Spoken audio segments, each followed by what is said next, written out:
Hi hello வணக்கம் and welcome to another podcast. இந்த எபிசோட எதை பற்றி பேச போகிறோம் அப்படின்னா, ஏ சைலண்ட் வாய்ஸ். ரொம்ப சூப்பரான ஒரு அனிமி. நீங்கள் அனிமி பார்க்க ஸ்டார்ட் பண்ணுறீங்க அப்படின்னா இந்த அனிமி பார்த்தீங்கன்னா நீங்கள் அனிமியோட ஃபேன் ஆகிடுவீங்க. ஆமாம், இது ஆக்சுவலி ஒரு சீரீஸ் இல்லை, ஒரு மூவி. ஸோ மாங்காவை வந்துட்டு அதுக்கப்புறம் மூவியை வந்து இதை அனிமேட் பண்ணாங்க. ஸோ இப்போ வந்து ஒரு லவ் மூவி அப்படின்னு எடுத்துக்கிட்டுன்னு வச்சுக்க, அனிமியில் ஒரு லிஸ்ட்டு சொல்லுவாங்க, ஓகேவா? அந்த லிஸ்ட்டில் எப்போவுமே டாப் 5 அப்படின்னு சொல்லிட்டு ஒரு லிஸ்ட் எடுக்கிறாங்கன்னா அதில் நம்ம மக்காத்தோ சின்கைன்னு சொல்லிட்டு ஒரு டைரக்டர் இருக்காரு. ஸோ அவரோட படம் வந்து எல்லாமே இருக்கும். Your name, weathering with you, 5 cm/s இருக்கும். ஸோ அதே லிஸ்ட்டில் ரொம்ப டாப்பான ஒரு பிளேஸில் இருக்க ஒரு 2 படம் இருக்குது. ஒன்று வந்து சைலண்ட் வாய்ஸ், இன்னொன்று வந்து I want eat your pancreas. So இவங்க 2 பேருமே வேறு வேறு டேரக்டர்ஸ். ஸோ அதுலேயும் இப்போ வந்து எப்படின்னா, இப்போ ஒரு வார் இருக்குல்ல, ஒரு ஃபன்னி வார்னு கூட வச்சுக்கலாம். எனக்கு இந்த படம் பிடிக்கும், உனக்கு அந்த படம் பிடிக்கும்னு சொல்லிட்டு. அப்போ அனிமியில் மூவின்னு எடுத்துக்கிட்டோம்னா அதில் வந்து நிறைய பேர் இந்த லவ் பேஸ்டு மூவியில் வந்து சொல்கிறது வந்து யுவர் நேம். ஒரு சில பேருக்கு வந்து யுவர் நேம் வந்து ரொம்ப பிடிக்கும். அதே அளவுக்கு வந்து ஈக்குவலாக வந்து சைலண்ட் வாய்ஸ்ன்னு சொல்லுவாங்க. அதே மாதிரி அந்த பேன்க்ரீஸ் இருக்குல்ல, அதுமாதிரி ஒரு 4-5 இருக்குது. இது எல்லாமே ஒரு காம்படிஷனுக்குள்ளே இருக்க ஒரு மூவிஸ். ஸோ அந்த படம் எந்த அளவுக்கு சூப்பராக இருக்கும், எந்த அளவுக்கு இம்பார்ட்டன்ட் அப்படிங்கிறத நீங்கள் நிறைய பேசலாம். ஃபஸ்ட்டு வந்து நீ இந்த படம் ஏன் பெஸ்ட்டுன்னு நினைக்கிற? ஏன் பெஸ்ட்டுன்னு நினைக்கிறேன்னா, லைக் வந்து நான் வந்து ஒரு இப்போ எக்ஸ்ட்ராவர்ட் கிடையாது, நான் ஒரு இன்ட்ரோவர்ட்டோட ரிலேட் பண்ணுற ரொம்ப தனிமையாக பேசக்கூடிய ஒரு படங்கள். ஆனால் தனிமையை வந்து ரொம்ப பாசிட்டிவ் நோட்லன்னு சொல்ல முடியாது, அவ்வளவு டார்க் ஆக்கிராம ஒரு நார்மலாக பேசின படம் அப்படின்னு நான் அதை சொல்லுவேன். ஏன்னா டார்க்காக பேசின படங்கள் தான் அதிகம். டாக்ஸி டிரைவர்னு ஒரு படம் இருக்கு, ஓகேவா? ஸோ அந்த மாதிரி படம் இருக்கனால இது எனக்கு ரொம்ப பாருங்க. அப்புறம் அது பார்த்த டைம் வந்து நான் லாக்டவுன் சமயத்தில் நான் அதை முதல்ல பார்த்தேன். ஓகே. எனக்கு அதில் அந்த படத்துடைய லாஸ்ட் ஷாட் வந்து எனக்கு எப்பவுமே ரொம்ப ஃபேவரட். நான் வந்து இந்த கதையோட ஹீரோ இருக்கான்ல, அவன் ஒரு விதமா அதை ரிலேட் பண்ணிக்கிறான்னா அந்த விஷுவல்ஸ் வந்து எனக்கு வேற மாதிரி ரிலேட் ஆகுது. அந்த முகத்துல எல்லாருக்கும் பிளாஸ்டரி ஒட்டின மாதிரி இருக்கு. ஆமா, அது உறிஞ்சு விழுந்து அதை அவன் தடுக்க முடியாம அழுவானே, அந்த ஷாட் அது என் கூட எப்பவுமே இருக்கும், லைஃப் லாங் இருக்கும் அந்த கடைசி ஷாட் வந்து. ஸோ அதனால எனக்கு வந்து என்னன்னா, இப்போ வந்து இப்போ இன்ட்ரோவர்ட் எக்ஸ்ட்ரோவர்ட்ங்கிறது வந்து இப்போ ரொம்ப நிறைய பேசிட்டு இருக்காங்கல்ல. ஆனால் இப்போ ஒரு பர்சன் எப்போவுமே இன்ட்ரோவர்ட்டாக இருக்க முடியாது, எப்போவுமே எக்ஸ்ட்ரோவர்ட்டாகவும் இருக்க முடியாது. ஸோ அது வந்து இப்போ ஏன்னா எனக்கே எப்படி இருந்திருக்கு. நான் 5th படித்த ஸ்கூலில் வந்து நான் எக்ஸ்ட்ரோவர்ட்டு, ஆனால் 6th to 10th படித்த ஸ்கூலில் வந்து நான் இன்ட்ரோவர்ட்டு. இப்போ நம்ம ஒரு இடத்துலேருந்து ஷிஃப்ட் ஆகி இன்னொரு இடத்துக்கு போகிறப்போ அதெல்லாம் ஃபேஸ் பண்ணுவோம். நிறைய பேர் ஸ்கூலில் செம்மையாக இருந்திருப்பானுங்க, காலேஜ் போகிறப்போ வந்து லோன்லியாக ஃபீல் பண்ணுவாங்க. ஒரு சில பேர் காலேஜில் தான் செம்மையாக இருந்திருப்பானுங்க. ஸோ ஒரு பேஸ்லேயும் ஒருத்தங்க ஒரு மாதிரி இருப்பாங்க. ஸோ அப்படி அந்த மாதிரியான ஒரு ஆக்சுவலி இன்னைக்கு சொல்லும் போது எனக்கு ஞாபகம் வருது. நான் வந்து இன்ட்ரோவர்ட் வந்து பிளான்ட் இன்ட்ரோவர்ட்டாக நான் மாறினேன் ஆக்சுவலி. ஏன்னா நான் வந்து மொக்கை போட்டுக்கிட்டு சுற்றிட்டு இருந்தேன். இந்த ஸ்கூல்ஸ்ல எல்லாம் யாருமே என்னை கவனிக்கல, கண்டுக்கல. ஆனால் போட அந்த நான் நீ பேசவே மாட்டேன்டா, காலேஜுக்குள்ள நடந்தேன், நான் எவன்கிட்டயுமே பேச மாட்டேன் போகடா அப்படின்ன உடனே எல்லாரும் வந்து இவன் ஏதோ பெரிய ஆள் போல இருக்கு, பெரிய ஆள் போல இருக்கு மீன்ஸ் லைக் சும்மா ஏதோ தேவையில்லாம் பேச மாட்டேன் போல நம்பிட்டானுங்க போல. கண்டுபிடிப்பீங்க. அது அங்க இருந்தப்ப கூட தெரியாது, லேட்டரா இப்போ வந்து பார்க்கும்போது லைட்டா அப்படி யோசிச்சிருக்காங்கன்றது தெரிய வருது. ஓகே, இந்த படம் எப்படி ஸ்டார்ட் ஆகுதுன்னா, செம்மையா ஆர்கனைஸ் பண்ண ஒரு பர்சனா நமக்கு தெரியும். அந்த காலண்டர்ல வந்து நோட் பண்ணி வச்சிருப்பான். ஆக்சுவலாக அந்த ப்ரொடக்டிவிட்டிங்கிறது இப்போதான் இருக்கு, அப்பெல்லாம் நமக்கு என்னன்னே தெரியாது. காலண்டர்ல இன்னைக்கு இது பண்ணலாம் நமக்கு தெரியாது. எங்க அப்பா மட்டும் நோட் பண்ணி வச்சிருப்பாரு, இந்த மொய் என்னைக்கு உங்களுக்கு போடணும் அப்படின்னு, அந்த மாதிரி இருக்குல்ல. ஸோ அதில் வந்து அவன் நோட் பண்ணி வச்சிருக்கான். ஸோ ஒரு நாள் என்ன பண்ணுறான்னா, அவன் வேலையை குயிட் பண்ணிட்டு எல்லா காசையும் வாங்கிட்டு வரான், சம்பளம் பார்த்த காசை வாங்கிட்டு வரான், வேலை பார்த்த காசை வாங்கிட்டு வரான். அதுக்கடுத்து வந்து ஒரு பேங்க்ல போயிட்டு எல்லா காசையும் வந்து ட்ராப் பண்ணுறான், ரூம் எல்லாம் க்ளீன் பண்ணி வைக்கிறான், வித்துடுறான். எல்லாத்தையும் ரூம்ல இருக்க திங்ஸ் எல்லாம் வித்துட்டு காசாக்கி அந்த காசை வந்து அவங்க அம்மா கிட்ட கொண்டே வச்சுட்டு இது உங்களோட காசுன்னு சொல்லிட்டு அவங்க தூங்கிட்டு இருக்க வச்சுட்டு அதனோட லாஸ்ட் நாள்னு சொல்லிட்டு கேலண்டர்ல வந்து நோட் பண்ணியிருப்பான். ஸோ அதுக்கப்புறம் இருக்க டேட்டை கூட அவன் கிழிச்சிருவான். இதுக்கு இனிமே எதுக்கு அது அப்படின்னு சொல்லிட்டு அது பண்ணிட்டு சூசைட் பண்ணலான்ட்டு போகிறான். ஸோ அந்த ரிவரில் குதிக்கலான்ட்டு நிற்கிறப்ப தான் அங்கே ஒரு பையன் வெடிக்கிறான். அவனுக்கு வந்து ஸ்ட்ரைக் ஆகுது. ஆஹா அப்படின்னு சொல்லிட்டு வர்றான். அப்போ வர்றப்ப தான் அந்த மாண்டேஜ் வந்து வருது. நான்லாம் எப்படி இருந்த ஒருத்தன் தெரியுமாடா அப்படின்னு சொல்லிட்டு சின்ன வயசு கதைகள். அவன் நடந்து வரதே செம்மையா இருங்க, அப்படி வருவான். ஒரு ரஜினிகாந்த் ஸ்டைல் இருக்கும், அப்படிதான் வருவான். அவன் ஹேர் ஸ்டைலுமே ஒரு டிஃப்ரெண்டாக இருக்கும். ஸோ அப்போதான் பார்த்தோம்னா ஓகே இவ்வளோ அவன் எப்படியாப்பட்ட பர்சன், சின்ன வயசுல எப்படி இருந்தான் அப்படிங்கிறது நமக்கு தெரிய வரும். ஃப்ரெண்ட்ஸோட நல்லா வீடியோ கேம் விளையாண்டுட்டு இருப்பான், ரிவர்ல குதிப்பான், சேட்டை பண்ணிட்டு இருப்பான். ஸ்கூல்ல போனா ஜாலியா கலாய்க்கிறது, போட்டு சண்டை போடுறது, பையனை தள்ளி விட்டு பேண்ட்டை உருவுறது எல்லாம் பண்ணிட்டு இருப்பான். கேம் விளையாண்டுட்டு அந்த ஃபுல் அண்ட் ஃபுல் அந்த ஒரு மோட்ல இருந்துகிட்டு இருக்க ஒரு பையன். ஸோ அப்போ தான் வந்து அவங்க ஸ்கூலுக்கு வந்து ஒரு பொண்ணு வருது. ஓகேவா, அவர் பேர் வந்து நிசிமியா, இவன் பேர் வந்து இசீடா அவன் பேர். ஸோ ஸ்கூலுக்கு வருது. அந்த பொண்ணுக்கு வந்து ஒரு பிரச்சனை இருக்குது. அந்த பொண்ணுக்கு வந்து காது வந்து கரெக்டாக கேட்காது, பேச முடியாது. ஓகேவா, அந்த பிரச்சனையோட அந்த பொண்ணு வந்து ஸ்கூலுக்கு வருது. ஸ்கூலுக்கு வந்தோடனே தான் இந்த பொண்ணை பேசுகிற மாதிரி அந்த நோட் யூஸ் பண்ணிக்கங்க அப்படிங்கிறான். பட் நம்மளால வந்து காமனாவே அப்படியே இந்த துருன்னு இருக்கவனா. எக்ஸ்ட்ராவர்ட்ல அவன் கிண்டல், அவன் சத்தம், எல்லாரும் திரும்பி அவனை பார்க்கறது அவனுக்கு பிடிச்சிருக்கு. அப்பல இருந்து ஸ்டார்டிங்ல இருந்து அவளை கிண்டல் பண்ண ஆரம்பிக்கிறான். அவன் தான் வந்து கிண்டல் பண்ண ஆரம்பிக்கிறான். கூட இருக்கவங்க எல்லாம் வந்து அதை என்ஜாய் பண்றாங்க. ஸோ ஓகேவா, அது இல்லைன்னு சொல்ல முடியாது, என்ஜாய் பண்ணுறாங்க. இவன் என்ன நினைக்கிறான்னா அவங்களுக்கெல்லாம் கெத்தா கரெக்டாக தானே அந்த விஷயங்கள்லாம் பண்ணிக்கிட்டே இருக்கான். இதில் வந்து அது ரொம்ப ஒஸ்ட்டாகவும் ரொம்ப ஒஸ்ட்டாக தான் பண்ணியிருப்பான். அந்த பொண்ணு படிச்சுக்கிட்டு இருக்கோம். எனக்கு அதில் ஒரு கொஸ்டின் இருக்கு. ஐயோ, அந்த பொண்ணுக்கு வாய்ஸ் வராதுன்னு உனக்கு தெரியும் டீச்சருக்கு, நீ ஏன் அந்த பொண்ணை வந்து ரீட் பண்ண சொல்கிறீங்க எந்திரிச்சு? ஸோ அது பண்ணோடனே அதுக்கடுத்து அவன் பண்ணுவாங்க தெரியுங்களா. என்னை பொறுத்த வரைக்கும் அவளுக்கு கான்ஃபிடன்ஸ் வர்றதுக்கு இந்த கேரக்டர் விட்டு இவனை விட்டால் வேற யாரும் இது பண்ண மாட்டாங்களே. இப்போ காது கேட்காத பொண்ணு, ஸோ அவங்களுக்கு மற்றவங்க எப்படி பேசுவாங்க, ஒழுங்காக எப்படி பேசுவாங்கன்றதுலாம் தெரியாது. அதை சவுண்டிங் எப்படி அவளுக்கு தெரிஞ்சிருக்கு. பஸ் படிக்கிறா, பட் மற்றவங்க படிக்கிற மாதிரி இருக்கு, ஒரு மாதிரி ஒரு வித்தியாசம், குழந்தைத்தனமா இருக்கு. அவன் படிச்சோடனே குட்னு சொல்லி உட்கார வைக்கிறார் டீச்சர். ஆனா ஹீரோ வந்து அதை கலாய்க்கிறான், படிச்சு காட்டுறான். வந்து சார் வந்து கலாய்க்காத உட்காருங்க, ரொம்ப ஸ்ட்ரிக்டா இருக்க மாட்டார். ஏன்னா இதை பத்தியெல்லாம் நம்ம பேசலாம், சாரை பத்தியெல்லாம் நம்ம பேசலாம். அதுக்காகவே ஒரு அனிமி இருக்கு GTOன்னு சொல்லிட்டு. ஸோ அதை பத்தி பேசுறப்போ நிறைய வந்து அதுல பேசலாம், உட்கார வைக்கிறாரு. பட் இப்படி இந்த பொண்ணுக்கு வந்து ஒரு நாள் அந்த பொண்ணு முன்னாடி உட்காந்துருக்கான், அப்படியே அந்த நோட்டை சுற்றிக்கிட்டு கத்துறான். ஓகேவா, நான் அந்த பொண்ணு ரியாக்ட் ஆகிறா. அங்கே இருக்கவளுக்கு வந்து இவளுக்கு தான் காது கேட்காது, எப்படி ரியாக்ட் பண்ணுறான்னு சொல்லிட்டு பார்க்குறப்ப தான் அந்த டிவைஸ் வச்சிருக்கா காதில். ஓகேவா, இது வச்சிருக்கேன்னு சொல்லிட்டு அதை எடுத்துறான். இப்போ தான் அதை ரூடாக தான் எடுக்கிறான். எடுத்துட்டு இசீடாட்ட வந்து நீங்கள் த்ரோ பண்ண அப்படிமானா, த்ரோ பண்ணோடனே அவன் யோசிக்கவே மாட்டான்டா. அவன் வச்சுட்டு ஓகேன்னு சொல்லிட்டு அசால்ட்டாக வெளில த்ரோ பண்ணிட்டு போயிடுறான். ஸோ அதுக்கடுத்து இன்னொரு ஆப்ஷன் அவனுக்கு கிடைக்குது. என்னன்னா, அதை காதுலேருந்து ஆப்ஷன் கிடைக்குதுன்னா அவளை புள்ளி பண்ணுறதுக்கு இந்த ஆப்ஷன் கிடைக்குது. அதை உருவுறது அந்த மாதிரி பண்ணிட்டு இருக்காங்க.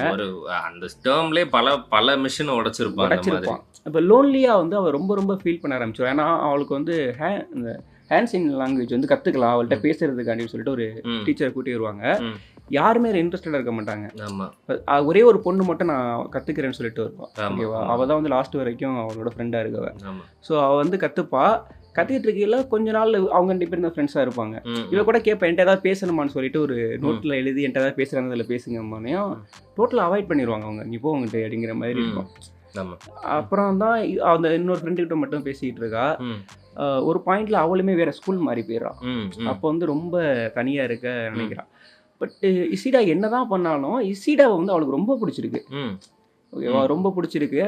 அவன் கூட எப்படி அவன் இவ்வளோ கிண்டல் பண்ணாலும் முடிஞ்ச அளவு அவனுக்கு ஃப்ரெண்டாக இருக்கிறதுக்கு முயற்சி பண்ணிட்டு இருப்பேன். எந்த அளவுக்குன்னா, அவன் இவ்வளோ இரிட்டேட் பண்ணதுக்கு பிறகும் அந்த நோட்டில் எழுதி காட்டுவா, அதை எல்லாம் கிழிச்சு போட்டுருவான். அப்புறமா அவன் பெஞ்ச் அவ தொடச்சிக்கிட்டு இருப்பா, சுத்தம் பண்ணி வைப்பா. என்னன்னா இவன் மாட்டி ஃபர்ஸ்ட் கிண்டல் பண்ணவன் மாட்டுவான்ல, மற்றவங்க இவனை வந்து திட்டி எழுதியிருப்பாங்க அந்த பெஞ்சில், அதை அழிச்சிட்டு இருப்பான். அதுக்கு வந்து இவன் அடிச்ச உடனே ஏன் அவ சொல்ல வருவா, இவனுக்கு புரியாது. அவன் ஆரம்பத்துல இருந்து எனக்கு ஃப்ரெண்டா இருக்கணும்ன்றதுதான் கேட்பான், அதுவும் புரியாது. நான் ஓனல்லதுக்கு தான் பெஞ்ச் அழிக்கிறேன், அதுக்கேண்டா என்ன அடிக்கிறேன்னு கேட்பா, புரியாது.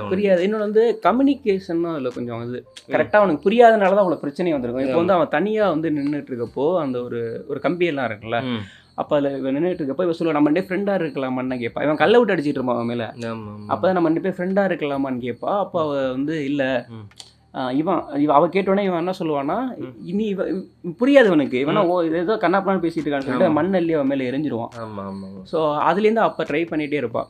அதுக்கு அந்த ஷார்ட்டு சூப்பராக எடுத்துருப்பாங்க. இவ போயிட்டு அந்த நோட்டில் வந்து ஃப்ரெண்டாக இருக்கலாமான்ட்டு எழுதி கொடுப்பா. அந்த நோட்டை தூக்கி தண்ணியில் போட்டுட்டு போவான். ஓகேவா, அடுத்த நாள் வந்து அந்த தண்ணியிலேருந்து வந்து அந்த நோட்டு அவன் ஸ்கூலை விட்டே போயிடுவான் அந்த பொண்ணு. அப்போ அவன் தண்ணிக்குள்ளே கிடப்பான். அவன் ஸ்கூலில் அப்போ அதுக்கடுத்து தான் போவான்னு நினைக்கிறேன். அப்போ போயிருக்க மாட்டான், அது கிடப்பான். இப்போ என்னன்னா, இப்போ இவன் புள்ளி பண்ணிட்டு இருக்கான்ல, இந்த ஏர் டிவைஸ் எல்லாம் வந்து பிரேக் பண்றதுனால அது ரொம்ப எக்ஸ்பென்சிவா இருக்கும். ஓகேவா, அது அவங்க வீட்டுக்கு தெரிஞ்சு அவங்க வந்து கால் பண்ணி யாரோ புள்ளி பண்ணிட்டு இருக்காங்க என் பொண்ணு, அவங்க ஃபைன் இவன் சொல்லியிருக்க மாட்டாங்க, ஃபைன் பண்ணிடுவாங்க. ஸோ இப்படிதான் நடந்துகிட்டு இருக்கு அப்படின்னு சொன்னோடனையும் அதை வான் பண்றப்பதான் ஒரு அங்கே அது வரைக்கும் இருந்த சுச்சுவேஷனே டோட்டலாக மாறுது. இல்லைன்னா புள்ளி வந்து சார் டீச்சர் சொல்கிறாரு நீ தான் ஆமா இசிடா எந்திரி நீ பண்ணுறது எல்லாருக்குமே தெரியணுனையும் ம். அவன் எந்திரிச்சிட்டு அது வரைக்கும் என்னன்னா அவன் கூட சிரிச்சுக்கிட்ட ஃப்ரெண்ட்ஸ் எல்லாம் மாத்தி கை கட்டுறாங்க கா- இவன் தான் இவன் தானே இவன் சொல்கிறான் நான் மட்டும் இல்லை அந்த இவளும் தான் பண்ணா அப்படின்னே அந்த பொண்ணு அழுக ஆரம்பிச்சிடும் சார் நான் ஒன்றுமே இல்லை சார் என்ன சொல்கிறா சார் அப்படின்னோடனே டோட்டலாக நம்பிடுவாங்க. மீன்ஸ் அவங்களெல்லாம் இவன் தான் எக்ஸ்ட்ரீமாக பண்ணியிருப்பான் பட் அவங்க அதில் வந்து ஒரு பார்ட்டாக இருந்திருப்பாங்க சிரிச்சிருப்பாங்க. அது வந்து எப்படின்னா அந்த கூட்டத்தோட கோவிந்தா போடுறதுங்கிற மாதிரி ஒருத்தவங்க பண்றப்போ அதை பெனிஃபிட் சந்தோஷமா இருந்துக்கிறது, ஃபைனலாக பார்த்தா நான் பண்ணலைங்க அவன் தான் பண்றான்னு சொல்லுவாங்கல்ல, அந்த மாதிரியான ஒரு டீம் தான். பட் என்ன இவங்க என்ன நினைக்கிறாங்கன்னா நங்களே காட்டு கொடுக்க தெரியான்னு சொல்லிட்டு அவனுங்கெல்லாம் இவனை புள்ளி பெற ஆரம்பிக்கிறானுங்க, போட்டு இவனை அடிக்கிறானுங்க. அதுக்கப்புறம் தான் புள்ளி பண்ணுற அந்த விக்டிமாக இருக்கவங்களுக்கு எவ்வளோ பெயின்ஃபுல்னு அவனுக்கு தெரிய வருது. அதுக்கப்புறம் தான் டே டு டே பண்ணிக்கிட்டே இருக்கான். ஸோ அப்போ தான் அவனோட டேபிளெல்லாம் வந்து இது பண்ணுறது எழுதி வைக்கிறது, எழுதி வச்சுனே தான் வளைக்கிறா. ஸோ அதுக்கப்புறம் சண்டை நடந்துருது. ஸோ சண்டை நடந்தோடனே அடுத்த நாள்லேருந்து அவள் வந்து ஸ்கூலுக்கு வரல, வேறு ஸ்கூலுக்கு போயிடுறான். இப்போ அதில் அஃபெக்ட் ஆன ஒருத்தன் வந்து அந்த குற்ற உணர்வோடைய பல வருஷங்கள் ஆகுது, ஒரு 5-6 வருஷம் அதே மூட்ல இருக்கான். திருப்பி போய் அவட்ட அந்த பேச முடியாத பொண்ணுகிட்ட வந்து சாரி கேட்கலாம் அப்படின்னு சொல்லி அதை தற்கொலை முயற்சிக்கலாம் பிறகு வந்து பண்ணுறான். அப்போ வந்து அவங்க அம்மாவை மீட் பண்ணியிருப்பாங்க. நம்ம அந்த ஒரு விஷயம் சொல்லணும். அவங்க அம்மா வந்து என்னன்னா அந்த காசெல்லாம் கொடுத்துட்டு சாரி கேட்பாங்க, சாரி கேட்கறது போயிருப்பாங்க. திரும்ப வரப்போ பார்த்தா அவங்க அம்மாவோட காதுல இருந்து பிளட் வந்துகிட்டு இருக்கும். ஓகேவா? அப்போ வந்து அங்கே சண்டை நடந்திருக்காங்க அவங்க 2 பேரும். ஸோ ஓகேவா? இன்னொன்று வந்து அவங்க அம்மா ஏன் இவ்வளோ ரூடாக நடந்துக்கிறாங்கன்னு சொல்லிட்டு எனக்கு ஃபர்ஸ்ட் நினைச்சேன். அதுக்கப்புறம் இது ஃபர்ஸ்ட் பிரச்சனையா இருக்குன்னு அவசியம் இல்லையே. இப்போ அவங்க அந்த பொண்ணு வந்து அப்படி இருக்கனால எவ்வளோ இடத்துல புள்ளி பண்ணியிருக்கலாம், அவங்களுக்கு ஏகப்பட்ட பேர் மாதிரி ஃபேஸ் பண்ணியிருக்கலாம். அப்போ அப்படி இருக்கவங்க எப்படி காமாவே இருந்துகிட்டு இருப்பாங்க? அவங்க சண்டை போட தானே சான்ஸ் அதிகம். ஸோ அப்படி இருந்து தான் பண்ணியிருக்கலாம்னு சொல்லிட்டு நான் நினைக்கிறேன். அவன் சூசைட் தாட்லாம் இருக்கப்போ அவங்க அம்மா வந்து அவனோட இந்த காசை என்ன குடிச்சிட்டு நீ போன்னு நினைச்ச, சூசைட் பண்ண மாட்டேன்னு சொல்லு, இல்லைன்னா அதை எரிச்சிடுவேன் அப்படின்னு சொல்லி. அது ஆக்சுவலி அது எதிர்பார்க்காம கொஞ்சம் அந்த சீன் காமெடியா கூட இருக்கும். ஆக்சுவலி அவங்க சீரியஸா சொல்லுவாங்க, நீ தற்கொலை பண்ணிக்கிறதுக்கு தானே ரெடி ஆயிட்டு இருக்க, உன்னை விட மாட்டான், அவளை அடிக்க இந்த காசை நான் எரிக்கிறேன் பாருன்ட்டு. சரி எரிக்கலன்ட்டு எரிச்சிருவாங்க தெரியாம. அப்புறம் காசு போனது அப்புறமா வந்து சொல்லுவாங்க, நீ தற்கொலை பண்றதுக்கு தானே ரெடி பண்ண, தொலையட்டும், அது எனக்கு அதெல்லாம் தேவையில்லைன்னு சொல்லிட்டு அவங்களும் ஒரு வேலை பார்த்துட்டு தான் இருப்பாங்க. ஸோ விட்டுருவாங்க. அவங்களுமே ஃபுல்லா ஒர்க் பண்ணிட்டு இருக்கனால இவனை கண்டுக்கவும் முடியாது. இவன் வந்து ராஜா, தனிக்காட்டு ராஜா மாதிரி தான் அப்போ சின்ன வயசுல வந்து வாழ்ந்துட்டு இருப்பான். உங்க அக்கா பொண்ணு ஒருத்தி இருப்பா கியூட்டா, சின்ன பொண்ணு ஒருத்தி அவனோட சுத்திட்டு இருப்பான். ஸோ இவனுக்கு எப்படின்னா அதுல புள்ளி பண்ணி இவன் வந்து எப்படி எந்த அளவுக்கு ஆயிடுவானோ ஒருத்தவங்க ஃபேஸை பார்த்து பேச முடியாத அளவுக்கு வந்து அவன் ஆயிடுவான். ஆமா, இது ஆக்சுவலி என்ன இந்த இதுல பிடிச்சதுன்னா இந்த அனிமில வந்து அது இன்னும் எக்ஸ்ட்ரீமா, ஆமா எக்ஸ்ட்ரீமா அதை விளக்குறதுக்கு இன்னும் விஷுவலா காட்டியிருப்பேன். எல்லாரும் முகத்துலயும் இப்படி ஒரு பிளாஸ்டர் ஒட்டுற மாதிரியே வரும். ஏன்னா யாரு கண்ணையும் பார்க்க மாட்டான், யாரு கூடயும் பழக மாட்டான். அவன் பழக ஆரம்பிக்கிற ஆளுக்கு அப்படியே உறிஞ்சு விழுந்துரும். அந்த அது கொஞ்சம் கொஞ்சமா நடக்காது. அந்த ஆக்சிடென்ட் எல்லாம் ஆக்சுவலி இந்த கதையில பிடிச்சது என்னன்னா, அவன் தற்கொலை நிற்கிறது ஒரு சின்ன ஆக்சிடென்ட் தான். அவன் தூரத்துல ஒருத்தன் பட்டாசு வெடிக்கிறான், அதை பார்த்து நிறுத்துறான். அப்புறம் ஒரு சம்பந்தமே இல்லாம ஒரு குள்ளமா ஒரு ஃப்ரெண்டு வரான், அவனை ஒருத்தன் புள்ளி பண்ணிக்கிட்டு இருக்கான். அவன் சைக்கிளை குடுறான் நான் போனோன்னு சொல்லிட்டு. உடனே இவன் வந்து ஏன் தடுக்க போவானா, நான் வீரன் எல்லாம் கிடையாது, இல்ல இந்த ஏன் சைக்கிள் எடுத்துக்கங்கன்னு சொல்லிட்டு போயிடுவான். அப்புறம் அந்த குட்டி பையன் வந்து இந்த சைக்கிள் எடுத்துட்டு இவனை தேடி வருவான். ப்ரோ நீங்க என்ன என் சைக்கிளை காப்பாத்துறீங்களே, இந்த சைக்கிள். அதுல கூட சொல்லுவான்ல, ஓகே பிரதர் நீங்க எங்கே படிக்கிறீங்க, டே உன் கிளாஸ் தானே, அவனுக்கு பின்னாடி தானே உட்காந்துருப்பேன் அப்படிமா. சரி ஓகேன்னு சொல்லிட்டு அவங்க ஃப்ரெண்ட் ஆனதுக்கு அப்புறம் தான் அந்த எக்ஸா இருக்கிறது வந்து கீழே விழுகுது. ஓகேவா? இவன் ஹேண்ட் சைன் அந்த லாங்குவேஜ் படிச்சுப்பான்ல, அதுக்கப்புறம் தான் வந்து இவனுக்கு தெரியுது அவ வந்து நம்மளோட ஃப்ரெண்டா இருக்க சொல்லியிருக்கா. ஆமா, ஏன்னா இவன் போய் திருப்பி பல வருஷங்கள் கழிச்சு அவளை போய் மீட் பண்றான் ஒரு கிளாஸ்ல. நீ நான் ஃப்ரெண்டா இனிமே இருக்கலாமான்னு கேட்கும்போது தான் அவனுக்கு ஷாக் ஆகும். சின்ன வயசுல அதே தான் அவளும் கேட்டிருப்பேன். அவனுக்கு அந்த அது அந்த கம்யூனிகேஷன் புரியாதனால ஸோ அதுக்கப்புறம் ஆக நினைக்கிறான். திரும்ப அவளை பார்க்க போறப்போ வந்து ஒரு பையன் சொல்லலாம் குடி பையன், அவன் வந்து எங்கே வந்தவன் ஆளு போடுறான், நீ உன்னை பத்தி எனக்கு தெரியாதான்னு சொல்லிட்டு இது பண்றான். அவனுக்கு ஹெல்ப் பண்ணதான் இவன் ஃப்ரெண்டு வர்றான். ஓகேவா? இவனை ஃபாலோ பண்ணிட்டு வந்து பார்க்க விட மாட்டியா, இருறா நீ தள்ளி போட. அவன் சொல்லுவான்ல, அது இவனுக்கு எந்த ஒரு கொஸ்டின் வரும்னா, ஃப்ரெண்ட்ஸ்னா எப்படி இருக்குது, ஃப்ரெண்ட்ஸ்னா யாருன்னு கொஸ்டின் வரும். ஏன்னா அதுக்கு முன்னாடி அராத்து பண்ணிட்டு இருந்தப்போ அவனுக்கு அவ்வளோ பேர் இருந்தாங்க, அதுக்கப்புறம் ஒருத்தவங்களுமே இல்லைல்ல. ஸோ அப்போதான் அவன் கெத்தா சொல்லுவான், ஃப்ரெண்ட்ஸ்னா இவ்வளோதான்டா அப்படின்ட்டு நம்ம கையை இப்படி பண்ணிட்டு அது பண்ணா. எனக்கு வந்து அது காலேஜில் நடந்த ஒரு விஷயத்தை வந்து எனக்கு ஞாபகப்படுத்துனுச்சு. நான் காலேஜ் போயிட்டு இருக்கப்போ சீனியர்லாம் பேச ஆரம்பிச்சாங்க, நல்லா பேசியிருந்தேன். ஃபஸ்ட்டு 1 month கூட இல்லை அந்த மாதிரி டைமில். அதில் ஒருத்தர் வந்து அண்ணா எப்படி நான் செட் ஆகிறேன், எப்படி நான் ஃப்ரெண்ட்ஸ் ஆகிறதுன்னு கேட்டுட்டு இருந்தான். அதுக்கு தான் அவர் சொன்னார், ஃப்ரெண்ட்ஸ் ஆகிறதுக்குலாம் என்னடா நோட்லியாரா எழுதி தர முடியும், நம்ம 2 பேரும் ஃப்ரெண்டுன்னு அது அப்படியே நம்ம உங்கள் வேவ் லென்த் யார் செட் ஆகுதோ ஆயிப்பாங்களா, நீனே பாரு நான் ஒரு 6 மாதம் கழிச்சு நீ என்னட்டே பேச மாட்டேன், உனக்கு ஒரு டீம் செட் ஆகிட்டோம், நீ அப்படி இருப்படா அப்படின்னாரு. எனக்கு அதுதான், நீ அது அப்படி அதுக்கு ஒரு டர்ம்ஸ் அண்ட் கண்டிஷன்லாம் கிடையாது ஃப்ரெண்ட்ஸுக்கு. பேசாமலே இருக்கிறவனுக்கு கூட ஃப்ரெண்டு செட் ஆகும். அவங்கவுங்க வேவ் லென்த்தில் இருக்கவங்க செட் ஆகிப்பாங்க. ஆமா. ஸோ அதில் தான். ஆனால் இவனுக்கு ஒரு டவுட் இருக்கும், எது ஃப்ரெண்ட்ஸுன்ட்டு. ஏன்னா மொத்தம் அதுலேருந்து தனியானவன் பல வருஷமா தனியாக தான் இருக்கான். தனியாக தான் இருக்கான். அதுக்கப்புறம் தான் அவள் கிளாஸ் தெரிஞ்சுட்டு வீக்லி ஒரு நாள் அந்த கிளாஸுக்கு வருவா. ஆமாம், ஃபிஷ்ஷுக்கு ஃபுட்டு போடுவா, அந்த பிரெட்டு போடுவா. அதையும் வாங்கிட்டு போகலான்னா இந்த பிரதர்னு சொல்லிக்கலாம், அவன் வந்து குறுக்கிடுவான். அப்புறமா அது போயிட்டு வேற மாதிரி மாறும் கதெல்லாம். என்னன்னா ஒரு இந்த நோட்டை அவள்கிட்ட கொடுப்பாம தெரியா, இது உன்னோட நோட்டு, நான் உன்கிட்ட கொடுக்கலான்னுங்கிறப்போ அதில் நிறைய எழுதி வச்சிருந்துருப்பான். ஸோ அது தெரிஞ்சிடக்கூடாதுங்கிறதுக்காண்டி பண்ணுறப்போ அது ரிவரில் விழுந்துடும். ஆமாம், அது யோசிக்க மாட்டாள்ல, டக்குன்னு குதிச்சிருவா உள்ள. ஆமாம், எடுக்கிறேன்ட்டு இவனும் பின்னாடியே குதிச்சிருவான். அதை வந்து அங்கேருந்து வந்து அது ஆக்சுவலாக அது வந்து அந்த பையன் கிடையாது, அவளோட தங்கச்சி. ஓகேவா, எப்போ வந்து ஃபோட்டோகிராஃபர் நினச்சிக்கிட்டு இருப்பா, கேமரா வச்சிருப்பா. அந்த சீன் சூப்பராக இருக்கும். அவங்க 2 பேரும் பேசிகிட்டு இருக்கப்போ கேமராலேருந்து பார்த்துக்கிட்டு இருப்பாங்கல்ல, இவன் கேட்பான் என்ன பேசிகிட்டு இருக்காங்க, கூட ஒருத்தன் வந்தானே அவனை மட்டும் ஏன் இவ்வளோ ஒஸ்ட்டாக இருக்கான், அவன் கூட பழகிறா, அது அந்த மாதிரி பேசிகிட்டு இருக்கானே, ஏய் போய் சொல்லாதடா, உண்மையை சொல்லு உண்மையை சொல்லுன்னு சொல்லி கேட்டுட்டு இருப்பாங்க. அந்த சீன்லாம் சூப்பராக இருக்கும். அப்புறம் அது பையன் இல்லை பொண்ணுன்னு தெரிஞ்சோடனே 2 தெரு தள்ளி ஃபஸ்ட்டு பண்ணே எவடா அடிமா அவள் வந்து டே அது அவங்க தங்கச்சிடா அப்படின்னா அவன் ஓடிடுவான் பின்னாடி. அவள் அந்த ரிவரில் குதிக்கிற ஃபோட்டோ எடுத்து இவள் வந்து அப்லோட் பண்ணிடுவான் சோசியல் மீடியாஸில். அது வைரல் ஆகிடும். அந்த ஸ்கூலுக்குன்னு நிறைய ரூல்ஸ் இருக்கும், அந்த ரிவரில் குதிக்கலாம் கூடாது. ஸோ அப்படி இருந்தனால ஸ்கூலை விட்டே சஸ்பெண்ட் பண்ணிடுவானுங்க. ஓகேவா, அது தெரிஞ்சுக்கிட்ட தங்கச்சி அவங்க அது இருக்கால ஹீரோயின் இருக்கால, அவள் என்ன பண்ணானா அவள் தங்கச்சியை திட்டிடுவா. அதனால தான் கோச்சிக்கிட்டு வந்திருப்பா. கோச்சிட்டு வந்து ஒரு இடத்துல இருப்பா. இவனுக்கு ஒரு வாரம் லீவ்னால நான் அக்கா பொண்ணை விளையாடுறதுக்காண்டி கூட்டி போவான். ஸோ அப்பதான் பாக்குறேன், டே நீ என்னடா இங்க இருக்க, அந்த சறுக்கு மரம் இது இருக்குல்ல அதுக்குள்ள இருப்பாங்க, கூட்டிட்டு போய் அவங்க வீட்டுல சாப்பிட வைப்பான். அப்போ வந்து அவ கேட்பா என் மேல கோவம் இல்லையான்னோனையும், ஏன் கோவம் பண்ணோன்னே இல்லை நான் தான் ரிலீஸ் பண்ணனோனையும், எனக்கே லீவ் இல்லைன்ட்டு இருந்தேன், இதனால எனக்கு லீவ் தான்ங்கிற மாதிரி சொல்லிட்டு அவன் என்ன கோவப்பட மாட்டான். இவளுக்கு வந்து ஆச்சரியமா இருக்கும், ஏன்னா இவளை பத்தி அவளுக்கு தெரிஞ்சிருக்குல்ல, இவனை பத்தி இவன் சின்ன வயசுல என்னென்ன பண்ணான் அப்படிங்கிறத தெரிஞ்சிருக்குல்ல அவனுக்கு. ஸோ இவன் என்ன அவன் நல்ல மாதிரி நடிக்கிறேன்னே அவன் ஒத்துப்பான். அப்படி இதெல்லாம் இருந்தேன், ஆனால் இப்போ அப்படி கிடையாது, நான் டோட்டலாக இதாகிட்டேன் அப்படின்னு சொன்னோடனே தான் அவள் தங்கச்சியுமே வந்து இவனை அக்செப்ட் பண்ணிக்கிறான். சரி ஓகே அக்கா கூட இருந்தால் எந்த பிரச்சனையும் கிடையாதுன்ட்டு. அவள் வீட்டுக்கு போகிறப்போ அவங்க அம்மா வருவா பாரு, எதுவுமே கேட்க மாட்டா, வந்தோடனே சப்புன்னு ஒரு அரைஞ்சிட்டு போயிட்டு இருப்பாள். ஸோ அன்றைக்கி மலையில் போனாலும் அந்த கொடையை கொடுக்க திரும்ப வரப்போ தான் அந்த மீட்டிங்லாம் திரும்ப நடக்கும். இப்படியே இது பில்ட் ஆகிட்டு இருக்கும். ஓகேவா, அது இப்போ ஸ்கூல் படித்த எல்லாருமே ஒன்றா இருக்க மாட்டாங்க, ஒரு சில பேர் வந்து வேறு ஸ்கூலும் போயிடுவாங்க. அதில் ஒரு ஃப்ரெண்டு ஒருத்தி வந்து ஒரு ஆஃபர், அந்த ஹோட்டல்லாம் ஆஃபர் இருக்கும்ல 20% 30% அந்த மாதிரி ஸ்டிக்கர் கொடுத்துட்டு போகிறா. இவ சரி இவளை பார்க்கலான்னு சொல்றதுக்காண்டி போறான். அது பழைய ஃப்ரெண்டு புள்ளி பண்ணும்போது அது ஒரு புள்ளி, அது ஒரு மோசமான புள்ளி. அது அவ சரி பழைய ஃப்ரெண்டு தானே இவளையும் மீட் பண்ணலான்னு போனா அது மாறவே இல்லை, அது திருந்தாம இன்னும் அப்படியே தான் இருக்கு. அவ பத்தி இங்க பாரு இருக்கா பாரு அப்படின்னோனையும் இருக்கவா நம்ம போயிட்டு அவளை புள்ளி பண்ணலான்ட்டு போவா. அவன் வந்து அதில் அஃபெக்ட் ஆகி இப்போதான் கொஞ்சம் கொஞ்சமாக தேறி அந்த குற்ற உணவுலேருந்து வந்துக்கிட்டு இருக்கான். நீ போய் பண்ணிட்டு இருக்கனா, அதுக்குள்ளே கிஃப்ட் ஒன்று கொடுத்துருப்பான், அந்த பர்ஸ் வந்து வாங்கி கொடுத்துருப்பான். அது வந்து அவங்க ஹோட்டலில் உள்ள பர்ஸ் தான். ஸோ அதை பார்த்துட்டு போகிறப்போ அந்த இதை பிடுங்குறப்போ சொல்லுவான், இதெல்லாம் பண்ணாத, இதெல்லாம் தப்புன்னோனையும், டே அதை நீ சொல்றியாடா அப்படிங்கிற மாதிரி இருக்கும். அவள் சொல்லுவா. அதுக்கப்புறம் இல்லை கொடு அதெல்லாம் முன்னாடி அப்படின்னு சொன்னோனையும் அவள் கேட்பா, நான் லவ் பண்ணுறீங்களா அப்படிங்கிற மாதிரி கேட்டோன்னே, இல்லை நாங்கள் ஃப்ரெண்ட்ஸ் தான் சொல்லிட்டு, இருந்தாலும் இவளோடலாம் ஃப்ரெண்டாக இருக்க அப்படின்ட்டு போயிடுவோம். அவங்க அந்த மைண்ட் செட்டு மாறவே மாறாது. இவ வந்து அப்படி இருக்கிறத வந்து இல்லை இவ வேஸ்ட்டு, இவ கூட இருக்கிறதெல்லாம் கொஞ்சம் கேவலமாக நினைப்பாங்க. நம்ம ஃபியூ இயர்ஸ் பேக் இந்த ஸ்கூலில் படித்தவங்கெல்லாம் பார்க்கும்போது ஸ்கூலில் படித்த அந்த மைண்ட் செட்டில் இருப்பாங்கல்ல, அதே மாதிரி குழந்தைத்தனத்தோட கொஞ்சம் கூட மெச்சூரிட்டி இல்லாமல் பண்ணுவாங்கல்ல, அதே மாதிரி தான். இவன் ஸ்கூலில் வந்து ஒரு இமேஜ் இருக்கும், அவனுக்கு ஒழுங்காக படிச்சிருக்க மாட்டா பண்ணியிருப்பான், அதே மாதிரி லாஸ்ட் வரைக்கும் பார்க்குறது.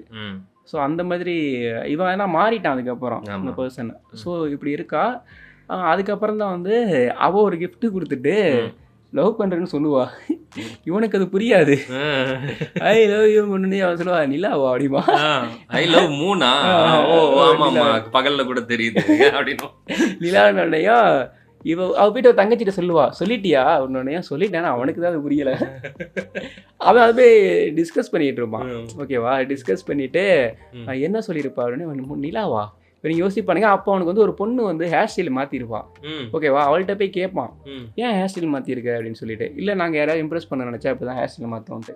ஏன்னா அன்னைக்கு ஹேர் ஸ்டைலை மாற்றிக்கிட்டு தான் இவனை மீட் பண்ண வந்திருப்பான். ஓ ஓகே ஓகே இதுதான் நம்ம சொல்ல வந்தாங்களான்னு சொல்லிட்டு அவனுக்கு புரியும். அப்போ தான் அந்த பொண்ணுல இருக்க அந்த ஃபேஸில் இருக்க அந்த எக்ஸும் உறிஞ்சி கீழே விழுகும்.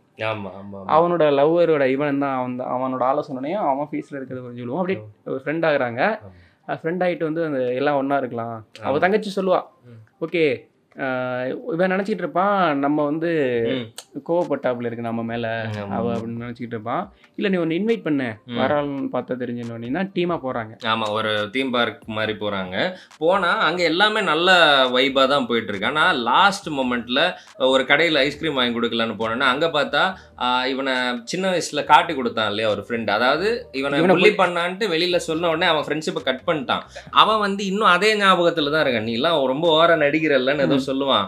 பட்டுன்னு அந்த கில்ட் திருப்பி அந்த முகத்தில் அரைஞ்ச மாதிரி இருக்கும். அதே நேரத்தில் இந்த பொண்ணு இருக்கால, அந்த கிண்ட இன்னும் பெருசாக என் கலாச்சிக்கிட்டு இருக்காள், அவள் வந்து ஹீரோயினை கூட்டிகிட்டு போய் இந்த பெரிய மேரிகோ ரவுண்டுன்னு நினைக்கிறேன் அதுக்கு போயிட்டு அவளுக்கு திட்டிகிட்டு இருக்கா.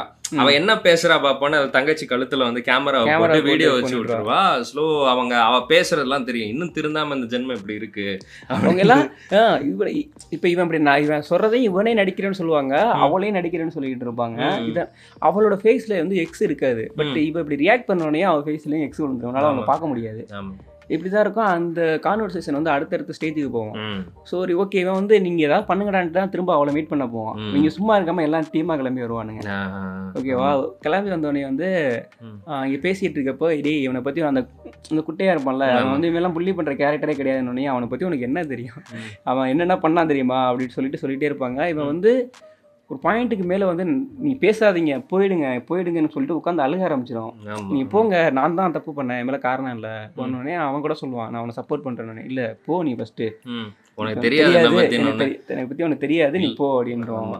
ஆக்சுவலி அந்த சின்ன குட்டி பையன் கேரக்டர் இருக்கான்ல, அவன் உண்மையிலேயே ஒரு சைடு கேரக்டர் மாதிரி வருவான். ஆனால் உண்மையிலேயே அவன் தான் சூப்பர் கேரக்டர். நான் உண்மையான ஃப்ரெண்டியா நான் இருக்கிறேன் அப்படின்னு அவன் ஒரு மெயின் கேரக்டர். அதான் அது எனக்கு என்ன தோணுச்சுன்னா, ஒருத்தன் வந்து அவன் ரியலைஸ் பண்ணி ஃபீல் பண்ணி அழுது எல்லாத்தையும் நான் தானே ஏற்றுக்கிறான். ஓகேவா, அதுக்கப்புறமே நீ என்னடா பண்ண சொல்கிறீங்க. மேபி அந்த பசங்க எல்லாமே அப்போ ஹை ஸ்கூலில் தான் இருப்பானுங்க. ஒருவேளை அதை தாண்டி வேலைக்கெல்லாம் போயிருந்தா அந்த மெச்சூரிட்டியாக மாறி இருந்திருக்கலாம். பட் அப்போ இருக்கப்போ இன்னும் படிச்சுக்கிட்டு இருக்கிற ஸ்டேஜில் தான் இருக்கிறாங்க. ஸோ இன்னும் அதில் விட்டு மாறல. அதெல்லாம் அப்பயே நடந்ததெல்லாம் சின்ன வயசுலேருந்து. அப்புறம் இந்த பொண்ணும் கில்ட்டை ஃபுல்லாக கேரி பண்ணிட்டு தான் இருக்கும். அது அவங்க ஃபேமிலிக்கு தெரியும். அவங்க அம்மா வந்தவொடனே அறிகிறாங்கன்னா எல்லாருக்குமே தெரியும். இவனும் அந்த கில்ட்டை கேரி பண்ணி அவன் நோட் எடுத்துட்டு வந்தவொடனே இவளுக்கும் தெரியும், ஓ இவனும் அதை ஞாபகம் வச்சுட்டு அந்த கில்ட்டை கேரி பண்ணுறான் நம்ம கூட அப்படின்னு அவளுக்கு இருக்கும். ஸோ அதுக்கப்புறம் இந்த பிரச்சனை நடந்தோடனே திரும்ப அவனுக்கு சேர்ந்த ஃப்ரெண்ட்ஸ் எல்லாம் திரும்ப இல்லாமல் போகிறாங்க. ஆமாம், இதனால தான் நிசீமியாவுக்கு வந்து கில்ட் ஆகுது. ஸோ நம்ம ஃபஸ்ட்டு அவன் லைஃப்பில் வந்ததுக்கப்புறம் தான் அவனுக்கு திரும்ப ஃப்ரெண்ட்ஸே இல்லாமல் போனாங்க, புள்ளி பண்ண ஆரம்பித்தாங்க. திரும்பவும் அப்படி நடக்குதுன்னு சொல்லிட்டு தான் ஒரு டிசைட் பண்ணுறான். ஓகேவா, பாவம் எல்லாத்துக்கும் சாரி கேட்டு எனக்கு வந்து அது ஏற்றுக்க முடியாத ஒரு விஷயம் இல்லை. எப்போவுமே விக்டிம் வந்து சாரி கேட்குறாங்கன்னா அது எப்படி அவ எதுவுமே பண்ணலை, அவ சாரி கேட்குறப்போ அவங்க அக்செப்ட் பண்ணாட்டையும் பரவாயில்ல நீ நடிக்காதன்னு சொல்லிகிட்டே இருப்பாங்க. அவள் ஒன்றுமே பண்ணல. அது வந்து நிசீமியாவும் மட்டும் கிடையாது, இசீடாவும் தான். அவனும் ஒரு பாயிண்ட்டுக்கு மேலே ஒன்றும் பண்ணலை, இது சாரி கேட்டுக்கிட்டே இருப்பான். ஆமாம், ஸோ அது அப்படி போயிட்டே இருக்கான். ஸோ அப்போ தான் அவள் ஒரு டிசைட் பண்ணுறா, ஓகே இது இதுக்கு மேலே சரி வராது, நம்ம என்ன பண்ணலான்னா நம்ம முடிச்சுக்கலாம், நம்ம இல்லை இருக்கிறனால நம்மளால தானே அவனுக்கு இவ்வளோ நடக்குதுன்னு சொல்லிட்டு ஒரு நாள் அந்த ஃபயர் பண்ணிக்கலாம்னு முடிவு பண்ணுவான். ஃபயர் ஒர்க் பண்ணுறப்போ அது சூப்பராக எடுத்துருப்பாங்க. ஃபயர் ஒர்க் பண்ணுறப்போ வந்து அவள் பார்க்காம அதை ஃபீல் பண்ணுவாள், கண்ணை மூடிட்டு சவுண்டை மட்டும் அப்படியே அந்த இதை செம்மையாக ஃபீல் பண்ணிவிட்டு அப்போவுமே வந்து மீட் பண்ணலான்னா இப்படி சொல்லுவாங்க பார்த்திருக்கியா, நான் மீட் பண்ணலான்ட்டு. ஆனால் அந்த கான்வர்சேஷன் முடிச்சுட்டு அவள் போகிறப்போ வந்து அப்படி சொல்லவே மாட்டான். அவள் வேற சொல்லுவாள், நான் படிக்க போகிறேன்ட்டு படிக்க போகிறாங்களா சரி ஓகேன்னு சொல்லிட்டு வா, அப்போ வந்து நான் திரும்ப மீட் பண்ணலான்னு சொல்கிற மாதிரி சொல்ல மாட்டாள், அவள் வேறு ஏதோ சொல்லிகிட்டே இருப்பாள். சரி ஓகேன்னு சொன்னோனையும் அவள் தங்கச்சியோட கேமரா இருக்கனால இசீடாவை போய் எடுத்துகிட்டு வர சொல்லுவாங்க, மறந்து வச்சுட்டு வந்தேன் எடுத்துருவான்ட்டு. அப்போ போகிறப்ப தான் தெரியும் அவள் சூசைட் பண்ணுறலான்ட்டு மேலேருந்து எட்ஜில் ஏறி நின்றுக்கிட்டு இருப்பான் மேலே அந்த கைப்பிடி சுவரில். அப்புறம் அவளை காப்பாத்துறேன்னு சொல்லிட்டு இவன் போய் உள்ள விழுந்துருவான் தண்ணியில. கையை பிடிப்பான்ல, அப்போ அவனுக்கு ஓடும் மைண்ட்ல, இல்ல நான் வந்து இவளை மட்டும் நான் காப்பாத்திடணும், இந்த கடைசி ஸ்ட்ரென்த் இது இவ்வளவு மேல தூக்கி விடுற அளவுக்கு மட்டும் எனக்கு strength நடக்க விடுற, ஏத்தி விட்டுட்டு இவன் விழுந்துருவான்டா. அவன் சொல்லுவான்ல, அப்போ நான் இது மட்டும் நடந்துருச்சுன்னா நாளைக்கு நான் எல்லார் கண்ணையும் பார்ப்பேன், நான் அவங்கள்ட்ட பேசுவேன், இந்த மாதிரி ஒரு கேரக்டர் சேஞ்ச் ஆயிடுவேன், அவனுக்கு வந்து எனக்கு இது மட்டும் நடத்தணும், இது மட்டும் விழுந்துடக்கூடாது அப்படின்னு சொல்லிட்டு அப்படியே அதை மேலே தூக்கி விட்டுட்டு இவன் விழுந்துருவான். ஸோ அப்புறம் அவங்க சீடாவோட அம்மா என்ன நினச்சிட்டு இருப்பாங்கன்னா, இவன் அவங்க வீட்டு போய் பிரச்சனை பண்ணிட்டான்னு நினச்சிட்டு இருப்பாங்க. ஃபஸ்ட்டு அந்த ஹாஸ்பிட்டலில் போயிட்டு ஐசியூலேருந்து திரும்ப மாறினோடனையும் உங்கள் அம்மா போயிட்டு ஸ்ட்ரைட்டாக அவங்க காலையே விழுந்து மன்னிப்பு வைப்பாங்க.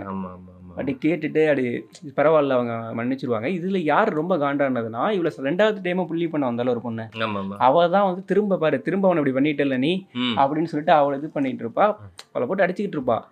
அந்த சீன் வந்து இசீதாவோட அம்மா வந்தோடனையும் நிசீமியா போயிட்டு அவங்க காலில் விழுந்து அழுவா பாரு, எனக்கெல்லாம் அப்படியே கண் கலங்குது அப்படியே. அதுவும் வந்து அவளால் பேச வர முடியாது, அவள் ஒரு மாதிரி பேசிட்டு நான் மன்னிச்சிருங்கன்னு சொல்கிறப்போ வந்து அப்படியே ஒரு மாதிரி இருக்கும். ஸோ அதுக்கப்புறம் தான் நினைக்கிறா நம்ம பண்ணது முட்டாள்தனம், நம்ம என்ன பண்ணலாம்னா திரும்ப அவங்களோட லைஃப்பை கொண்டு வரலாங்கிறதுக்காண்டி அவள் ஒரு ஸ்டெப் எடுத்து ஃப்ரெண்ட்ஸ் கிட்டலாம் மீட் பண்ணி திரும்ப எல்லாரையும் யுனைட் பண்ணுறதுக்கு ட்ரை பண்ணுறா. ஸோ பட் அப்போவுமே அவளுக்கு தோணாது. ஒரு நாள் நைட்டு தான் அவளுக்கு வந்து இப்படி ஆயிடுச்சுன்னு சொல்லிட்டு அந்த ரிவருக்கு வருவா. அப்போ தான் அவன் முழிக்கிறான். அப்பதான் இந்த கோமால இருந்து முடிச்சு வரான். ஏதோ தற்செயலாம் ஹாஸ்பிட்டல் இருக்கன்னு கரெக்டா அவன் அங்கேருந்து அவளுக்கு என்ன ஆச்சுன்னு நினைச்சிட்டு வருவான். அவது விழுந்தால என்னன்னு தெரியாதுல்ல அவனுக்கு, அதுக்கு என்ன நடந்தது. அப்போ வரப்பதான் அந்த ரிவர்ல மீட் பண்றாங்க. அப்பதான் ஃபர்ஸ்ட் டைம் சாரியே கேட்கறான். அது மாதிரி சாரி எல்லாம் கேட்டிருக்க மாட்டான். இருக்கும் அது பழகிறேன் அதுக்கு தான் அந்த சாரின்றத வந்து அவன் தெரிவிச்சிருக்க மாட்டான்னு. அப்பதான் அவனுக்கே கான்சியஸ் வரும், நான் சாரி நான் பண்ணதுக்கெல்லாம் அப்படின்னு அப்ப கேட்பான். சொல்லிட்டு அதுக்கப்புறம் தான் லவ் பண்றேங்கிறத சொல்லுவான். சொல்லிட்டோமோ அப்படிங்கிற மாதிரி அவனுக்கு இருக்கும். அவள் சிரிப்பா, ஓகே அவளுக்கு இதா இருக்குன்னு சொல்லிட்டு. ஆக்சுவலா அத்தோட வந்து அது முடியல, அது கரெக்டா தான் அர்த்தம் எடுத்துட்டு போயிருப்பாங்க. இதெல்லாம் ஓகே, இதெல்லாம் ஒரு சைடு ஆயிடுச்சு. திரும்ப இன்னும் அவன் கில்ட்டிலே தான் இருக்கான். அவன் வந்து அது எங்கே சூப்பராக கட்டியிருப்பாங்கன்னா, இந்த ஒரு அந்த ஃப்ரெண்ட்ஷிப் ஒன்று செகண்ட் டைம் கட்டானுச்சுட்டு அதுக்கப்புறம் அந்த குட்டையாக இருக்கவங்களாம் மீட் பண்ணியிருக்க மாட்டான். திரும்ப ஸ்கூலுக்கு போகிறப்போ அவன் ஃபேஸை பார்க்க யோசிப்பான். ஃபேஸை பார்த்தா எக்ஸ் விழுந்துருவான் விழுகாதா அப்படிங்கிற ஒன்று இருக்கும். ரொம்ப கஷ்டப்பட்டு அவரை பாப்பான் பாரு. அவன் பாத்ரூம் தேடி வந்து நல்லா இருக்கியா ப்ரோ, கதவை துற ப்ரோ, நான் இங்க இருக்கேன்னு சொல்லிட்டு வந்து அவன் தான் சமாதானப்படுத்தி வெளியில. ஃப்ரெண்ட்ஸ்னா எப்பவுமே ஃப்ரெண்ட்ஸ் தான்டா அப்படிங்கிற மாதிரி அவன் வந்து பண்ணுவான். ஸோ அதுக்கப்புறம் தான் அந்த அவனோட இதை ஓவர் கம் பண்ணி லாஸ்ட் எனக்கு பிடிச்ச அந்த மிக ஃபேவரட்டான ஷாட்ல வந்து அந்த படம் முடியும். அது நீ எப்ப கரெக்டா உறிஞ்சு விழுகிறப்போ ஒருத்தன் என்ன பண்ணுவான், சந்தோஷமெல்லாம் கத்த மாட்டான், கண் தான் கலங்குவான். அப்படியே அது கண் கலங்குனோடையும் முடிச்சிருப்பாங்க. இதுனா அவனோட கில்ட்டில் இருந்து வெளில வர்றதுதான்.